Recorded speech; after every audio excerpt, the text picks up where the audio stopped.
Hi, Assalamualaikum everyone. So today I'm going to cover chapter 3 on the history of development administration. So for the history, there are 4 phases altogether. So please bear with me lah. Okay, 4 phases altogether. Alright, so these are the lesson outcomes. Okay, you can read on your own. Okay, so these are the phases. Okay, the first phase, second phase, third phase, and the final phase lah. Okay, phase 4 of development administration. Alright, let us start with phase 1. Okay, to instill Western administrative and management techniques in developing countries. Now, the technique mentioned here, okay, refers to the bureaucracy. Okay, maksudnya, ialah bureaucracy lah. Okay, maksudnya this particular phase is focusing on the theory of bureaucracy. Maksudnya more applies the bureaucracy in developing countries. Okay, so according to Rodinelli, okay, the goal was to establish a bureaucracy that was rational, free from political interference, efficient, and following the ideal type of Weberian tradition. So according to Weber, okay, mesti ada satu sistem, okay, that can be accepted and honoured by everybody. So kalau Weber ni memang dia very dia adalah founder untuk birokrasi. So sebab tu dia bilang birokrasi tu is a system, okay, that is actually can control a large number of personnel. So sebab tu sistem tu bagus. Dan untuk permulaan fasa 1 ni, okay, kita bermula dengan birokrasi terlebih dahulu. Barulah fasa-fasa yang lain. Okay. Okay, so there are several elements in bureaucracy. Okay, contohnya macam position were determined by hierarchy. Okay, position fill in based on merit. Okay, each position has well-defined tasks, fixed salary, and also pension. Okay, kalau untuk bureaucracy, okay, according to Weber, the position must be determined by the hierarchy kan. So kalau you perasan sampai hari ini pun, in any public organisation we do have the hierarchy. Hierarchy ni macam carta organisasi. Setiap jabatan kerajaan, of course they will have their own hierarchy system. Okay, bagusnya ada hierarchy ni, we can know who should we report to whom. So usually people on the top will be receiving the report from the middle ataupun low level of management lah. So maksudnya tapi jarang lah kan kalau yang atas hantar pergi bawah kan. So maksudnya top bottom up. I mean kalau submission of report and everything, of course bottom to up approach. Okay, tapi kalau untuk orders, instruction, arahan semua tu, of course top to bottom approach. Okay. Position fill in based on merit. Merit is advantage. So maksudnya kalau macam if let's say you have performed for the consecutive 3 to 4 years, perform well for example in term of your performance appraisal, penilaian prestasi kan. So maksudnya probably mungkin you have the chances to be promoted to another level up position because dia bilang apa-apa pun based on merit. Sama juga macam when you talk about enrollment of new staff. So basically it will be based on the merit lah. So maksudnya kalau you mempunyai lebih advantage other than other applicants ataupun candidates, so usually your chances to be enrolled in that particular, your chances to be hired for that particular position tinggi sebab you ada lebih advantage daripada orang lain. Okay. Each position has a well-defined task. Okay, each and every position in the government sector nowadays, okay, I think ialah government, regardless government or private sector, of course based on the position tu maksudnya menggambarkan apa yang sepatutnya you buat. Okay, kalau macam you sebagai MO, medical officer, these are your job description. Kalau you bekerja sebagai public relation officer, so this is your job description. Okay, the things that you have to do. So mesti ada well-defined task. Kalau macam cikgu, okay, the task of the teacher to deliver education, okay, to assist the students curriculum activities. What else? To draft on the final examination question. Okay, untuk jadi cikgu panitia BMBI sejarah matematik, semua tu kan. So maksudnya mesti ada well-defined task. Okay, staff paid with fixed salary and also provision of substantive pension. Substantive tu maksudnya pension yang cukup. Pension is pension lah. Okay, fixed salary every month kalau untuk sektor kerajaan. Yalah, of course, sebab kenapa I selalu sebut birokrasi and sektor kerajaan ataupun government sector is because of birokrasi has been implemented, had been embed in the public sector long time ago. Sampai hari inilah masih ada birokrasi. Cuma membezakan dia birokrasi itu banyak ataupun tidak. Okay, adakah dia punya procedures tu semakin lengthy, okay, semakin panjang, ataupun the procedures tu had been shortened. So people are expecting nowadays that when you talk about bureaucracy, selalu kita sebut pasal de-bureaucracy, maksudnya kita kasih kurang lagi the unnecessary layers ataupun procedures. Sebab orang dah suka prosedur yang terlampau banyak, terlampau lengthy. Okay, people will be very upset if let's say we have to wait probably mungkin up to 6 months, okay, in order for the documents to be provided ataupun in order for the decision to be made. So it has to be shortened. Baru orang happy sekarang ni. Okay. Alright. Fixed salary, provision of pension. Okay, this one I think should be fine. So ingat saya yang untuk this particular phase, okay, let's talk about bureaucracy. Tiada pula kan dia mention bureaucracy, tapi kita tahu sudah kalau waiver memang bureaucracy. Okay. So Western countries adopted this system as it has provided the mechanism to control large number of personnel. Okay, so this one, yalah betul lah. Sebab tu sistem ni kira macam, it is a system that is, apa kita panggil? System that is something that can be appreciated by everyone because dia boleh control large number of personnel. So that is why bila they have founded on this particular system, okay, they were eager to share this technique with other developing nation as well. Okay, of course lah kan you ada benda baru mau share. Okay, alright. Okay, coming to the second phase, okay, we have the political modernization, administrative reform, and institution building. Okay. Alright, so in the early years after independence, okay, developing countries were governed by ruling elites. Ruling elites ni adalah golongan-golongan yang mempunyai wang, okay, mempunyai kekayaan, dan selalunya mereka ni educated people. So that is why dorang ni kalau buat decision zaman dulu lah kan, kira macam dorang lah yang rule is because of they do have money. Okay. So because of political factors, okay, for example, factors, for example, lack of education, okay, and also the opportunities for political involvement, people at large would accept without question the decision made from the government lah. Okay, sebab dulu kan tidak ramai yang well educated. Okay, as compared to today, zaman sekarang ni nak boleh susah sikit lah mau tipu-tipu. Okay, sebab a majority of the population nowadays manage to go to the public university, private universities, okay, to receive a better level of academic qualification. Okay. So political participation during those time, okay, was still controlled and in some countries being oppressed by the government. Oppressed tu maksudnya ditekan oleh kerajaan. So for political participation, dulu kan tidak ramai yang I mean have been given the opportunity to be participate in the politics, in the government. Okay, so sekarang ni lebih terbuka lah dari segi political participation. Okay. Alright, reform. Okay, the second part for this particular phase is reform.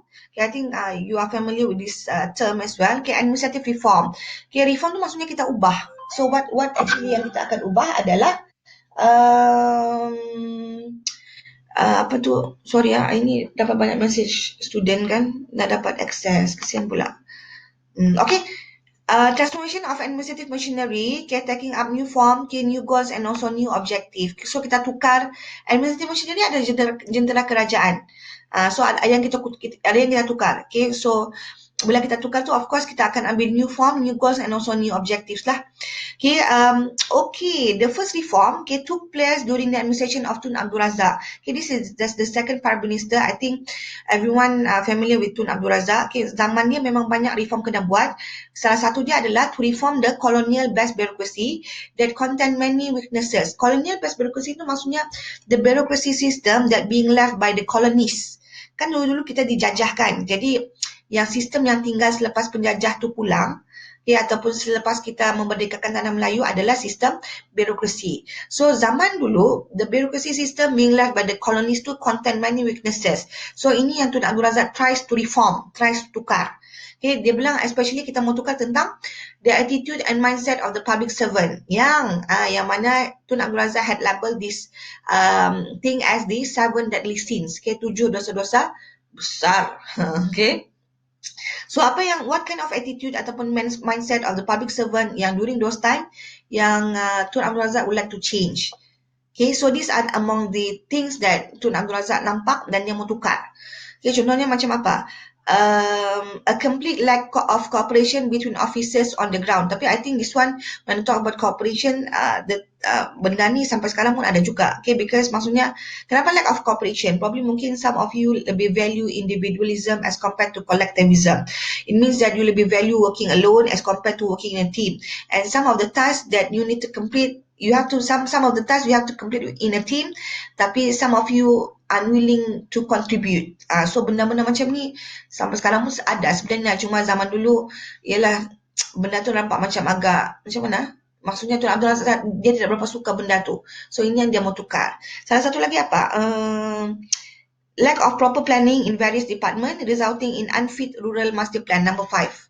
Okay, so lack of proper planning in various department. Okay, kenapa rural master plan? So sebab zaman Tun Abdul Razak, dia betul-betul mau champion on rural area, kawasan luar bandar. Okay, so that is why Tun Abdul Razak kan, dia tries to come out with proper plan to develop rural area. Okay, kawasan luar bandar. Okay, alright, the rest you can read on your own. Now, the third one, under this particular phase, we have institution building. Institution tu maksudnya institusi. Okay, for example, like government agencies, public enterprises. Public enterprises tu the companies that has been privatized. Kita panggil sebagai public enterprises. Bank, armed forces, hospital. Okay. This is institution building, okay, pembangunan institusi. Of course, process of planning, kita plan, okay, and also kita guide something that is new, okay, and also kita boleh guide the restructured organization. Okay, so there are 3 initiatives under this institution building. Sama ada the first one, okay, we can close the organization that were deemed unnecessary. Okay, maksudnya dia sudah tidak relevan, so hari ini we have to close. So itu pun one of the initiative. Okay, kan kalau macam banks kan, okay, some of the banks dulu-dulu kan, kalau macam CIMB bukan terus CIMB kan, dia macam combination of Bumi Putra Commerce and apa, so maksudnya salah satu tu they have to close down lah kan, ataupun ialah merging macam tu kan. Okay, and some of the ministries pun, okay, dulu-dulu ada, sekarang tidak ada. Okay, so kita boleh tutup the organization yang kita rasa macam sudah tidak relevant lagi. Okay, the second one, of course, we can create new organization. Okay, create something new. Okay, kementerian yang barukah, jabatan yang barukah pun boleh juga. Okay, and also the third one, to restructure the existing organization with new goals and also objectives. So maksudnya we maintain the original organization, tapi kita restructure in terms of giving them new goals and new objective. Kira macam bagi nafas baru terhadap that particular organization. Okay. Okay, institution can be seen from macro and micro level perspective. Okay, kalau macro, okay, for example, the bank government agencies involved in formation of policies yang membuat dasar.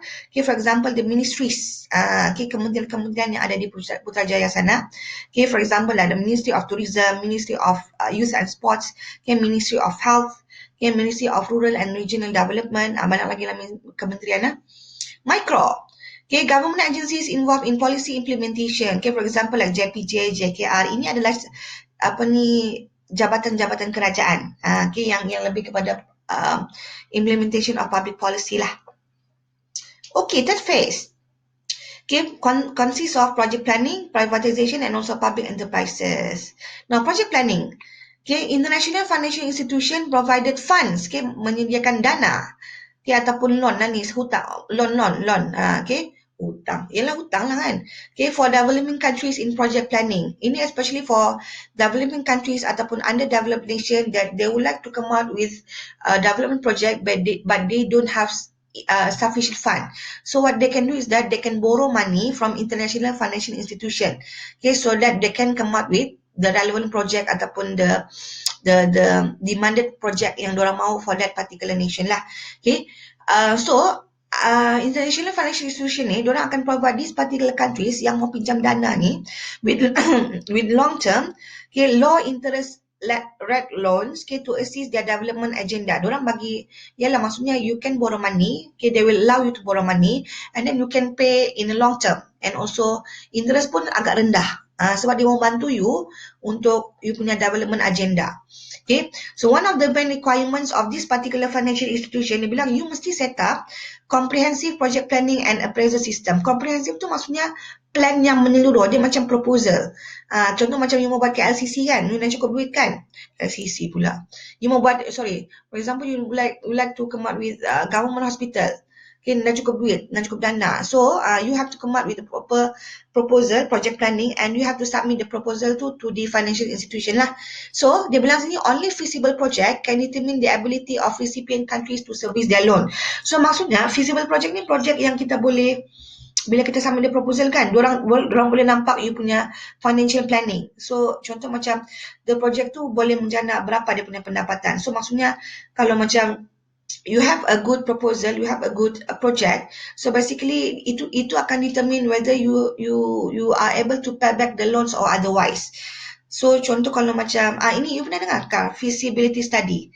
Feasibility study macam yang macam UMS pernah buat untuk ni to build the bridge between connected between Labuan and also Menumbuk tu. Kan sebab diorang yang buat feasibility study, if I'm not mistaken, the cost to be untuk feasibility study ni dalam 5 juta kalau saya nak silap. Ini 5 juta sebab diorang mau tahu projek ni feasible ataupun tidak. Okay, so kalau feasible maksudnya the project tu mungkin boleh generate income, and also bila boleh generate income at the same time they can pay back the loan lah. Macam tu contoh. Okay, alright. Second one is privatization. I think this one shouldn't be any problem. Okay, dasar penswastaan, privatization policy is about the transfer of ownership ataupun government equities to the private sector. Maksudnya sebelum ini, this particular organization belongs to the government sector, but nowadays no longer under the burden of the government sector. Tu Dr. Mahdi bilang, why not kita privatize? So, bila kita privatize, kita sudah boleh reduce the burden of the government.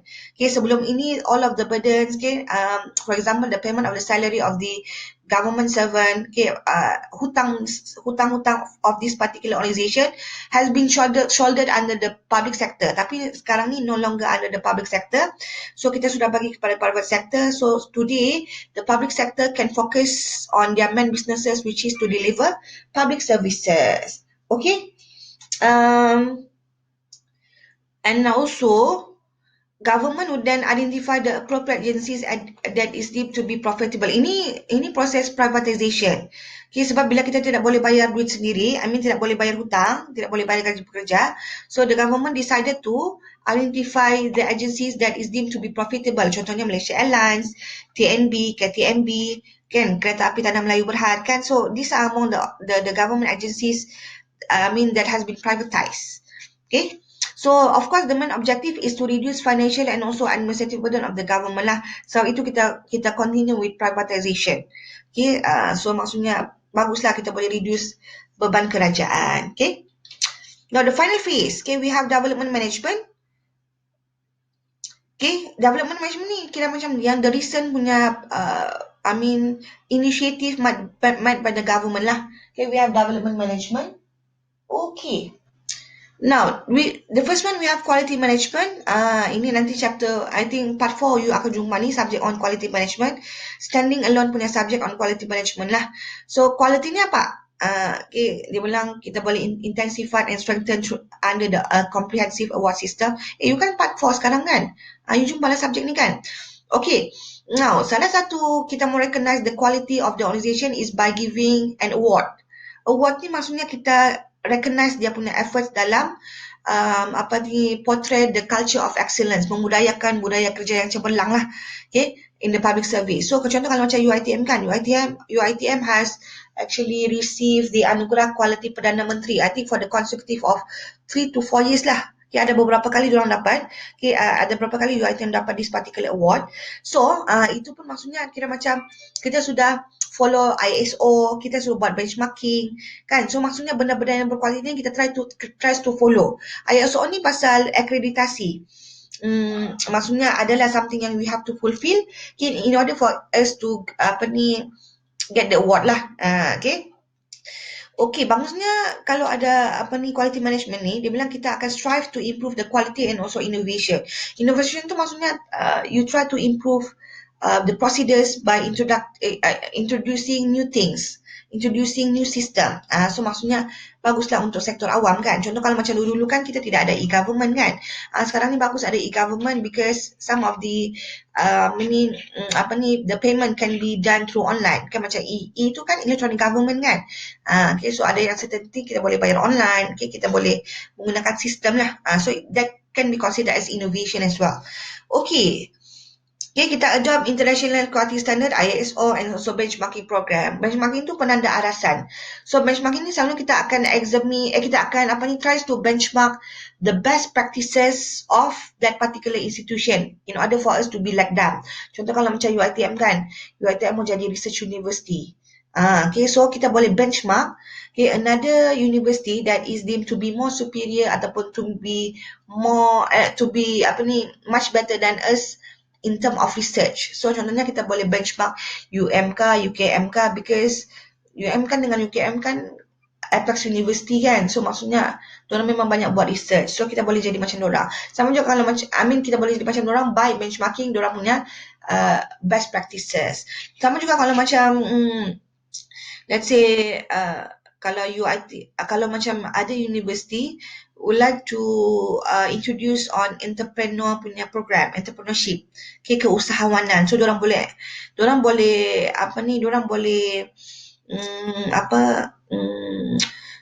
examine the best practices made by UiTM, because UiTM famous dengan dia punya aktiviti keusahawanan and also syllabus on keusahawanan. So basically kita boleh benchmark dari segi itulah. Okay, benchmark ni bagus juga. Kadang-kadang ada lawatan penanda arasan. So maksudnya institusi lain datang pergi tempat kita mau tengok apa yang bagus tentang kita punya sistem. Macam tu. Okay. Okay, civil society. Civil society. Okay, civil society, mana dengar civil society? Tanya pernah dengar pun susah juga mau dengar dia punya jawapan ni kan. Okay, civil society ni dia punya keyword adalah ni lah. Okay, the sphere of institution, organization and individuals in which people associate voluntarily. Associate voluntarily ni maksudnya you berkumpul secara volunteer, tidak ada paksaan. Okay, to advance common interest. Kenapa berkumpul secara volunteer is because of you do have common interest. Okay, for example, informal civil society kan. Kalau informal apa? Macam, okay, kalau for Muslim kadang-kadang lepas solat we do have usrah. Usrah ni tidak semua orang willing to go. So if let's say you go, it means that you do have common interest. Common interest untuk macam to purify your heart, okay, to soften your feelings kan. That is why you datang for that particular usrah. Okay, kalau nak mau datang pun dapat. Maksudnya you don't have the interest on that particular things. Okay, macam caroling during Christmas di church. Ini pun tidak semua orang willing untuk join caroling kan. I mean, kalau you suka menyanyi, mungkin you like to contribute something during the festive season, okay, for Christmas kan. So you mau join caroling, so pun boleh juga. So maksudnya ini adalah informal civil society yang mana you berkumpul, okay, as the members of the caroling tu kan, okay, untuk nyanyi lagu-lagu keagamaan dan sebagainya. Apa lagi? PIBG. PIBG pun kami consider civil society as well. Okay, sebab PIBG ni pun Persatuan Ibu Bapa dan Guru kan. Not everyone willing to be part of the committee ataupun members of PIBG. So if you join that particular committee, it means that you do have common interest. You punya interest adalah untuk to champion the students demand, okay, ataupun bukan students demand lah, to champion the students punya things that they should improve kan during school, ataupun the things that you would like to suggest, okay, for students development. So you willing untuk jadi the members of PIBG. Okay, kalau civil society ni juga is very prominent with NGO, okay, non-governmental organisation. Okay, I think you pun ada, some of you ada join NGO juga. NGO macam Mercy Malaysia. Mercy itu pun tidak paksaan. Siapa mau join pun boleh join. So maksudnya they will be sending you to certain affected countries macam Syria for example, to deliver humanitarian aid, okay, financial, medical aid, okay, bantuan dari segi makanan kan, okay, untuk negara-negara yang affected because of war for example. Okay, so maksudnya pergi join Mercy Malaysia tu ada tujuan lah. Kenapa dia tekan ni? Okay, and then on left WW yang panda tu, WWE. World Wildlife Environment. E kah? Salah. WWF kah? World Wildlife. Betul-betul. WWE tu, sorry ya. WWE tu bukan yang tu kah? Yang gusti-gusti tu. Jadi WWF lah kan. World Wildlife Foundation. Okay. Ini pun yang logo dia panda tu bah. So maksudnya kenapa you join WWF ni is because of you do have common interest, which is you would like to protect the extinct species. Okay. So ini macam you sedih kan tengok macam kalau macam you are very sensitive kalau nampak telur penyu kena ambil.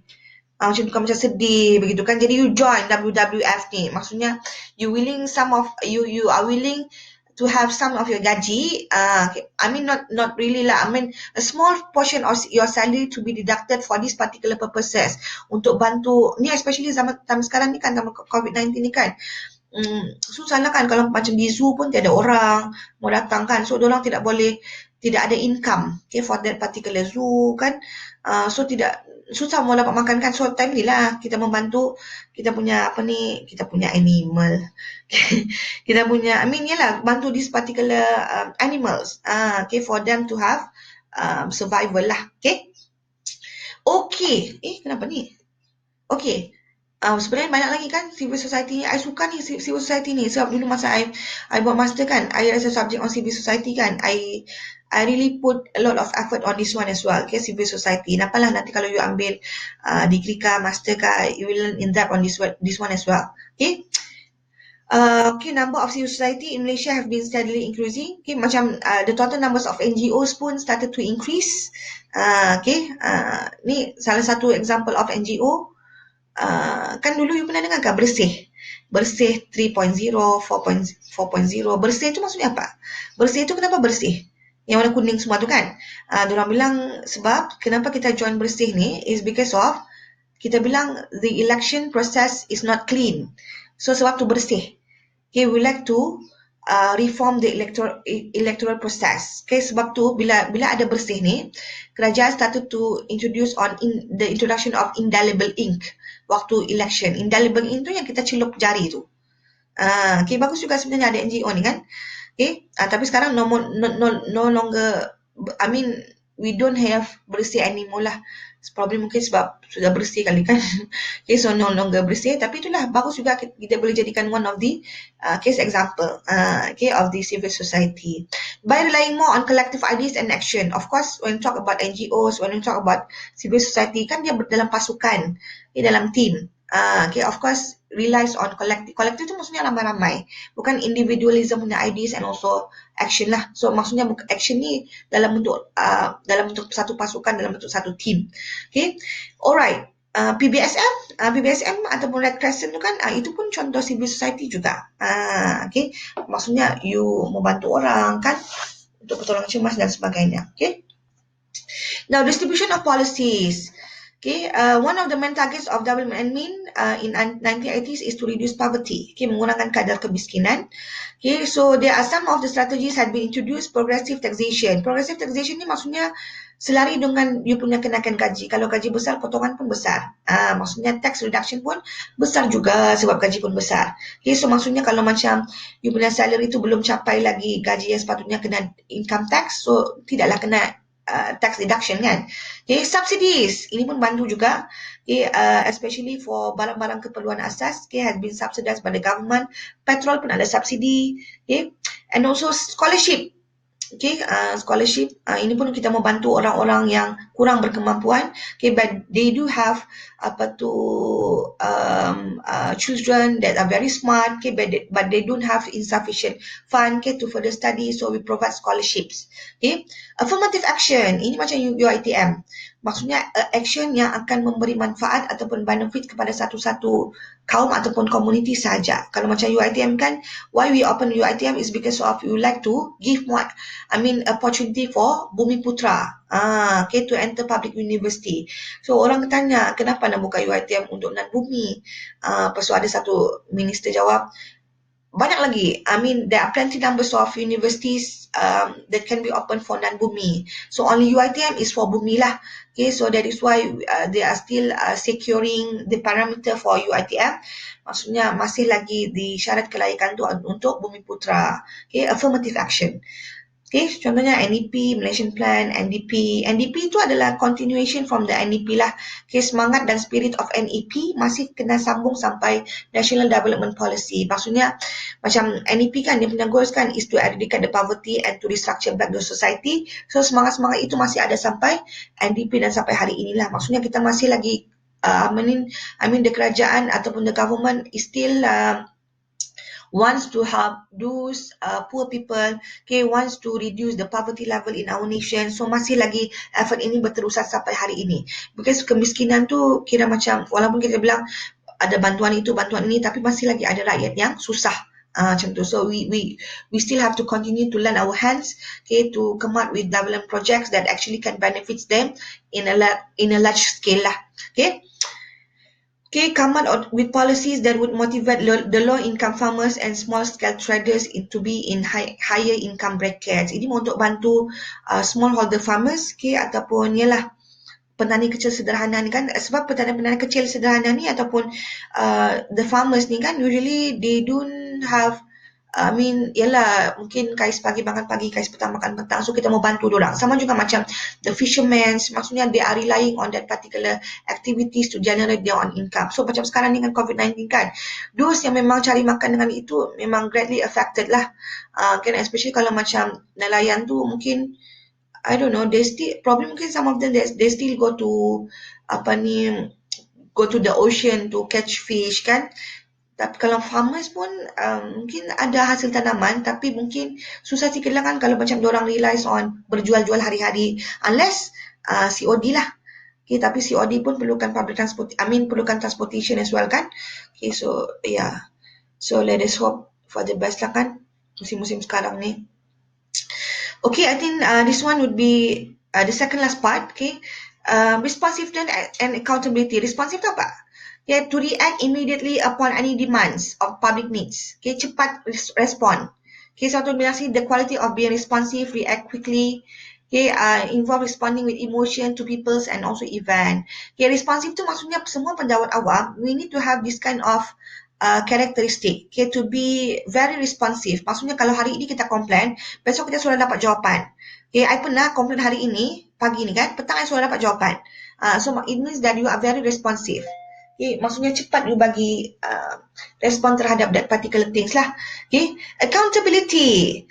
Okay, intrinsic responsibility that was supposed to be inherent. Maksudnya semua pejabat awam, okay, all the government administrators, okay, must have this kind of karakteristik ataupun responsibility lah. Accountability itu maksudnya kebertanggungjawaban. So maksudnya tanggungjawab terhadap someone ataupun for some activity that you have done. Contoh macam hari tu dulu ada isu on dana KBS hilang, okay, Kementerian Belia dan Sukan, okay, di bawah time tu, di bawah YBKJ. So maksudnya yang akan be responsible upon this kind of things ataupun issue would be KJ lah, okay, and also the whole ministry. So maksudnya kebertanggungjawaban, tanggungjawab terhadap decision yang kita sudah buat, tanggungjawab terhadap duit tu pergi mana, macam tu. So it's about kebertanggungjawaban. Okay. Public officials, okay, the accountability, the feeling of being responsible of all actions taken by them in performing their duties. Ini inclusive of decision making.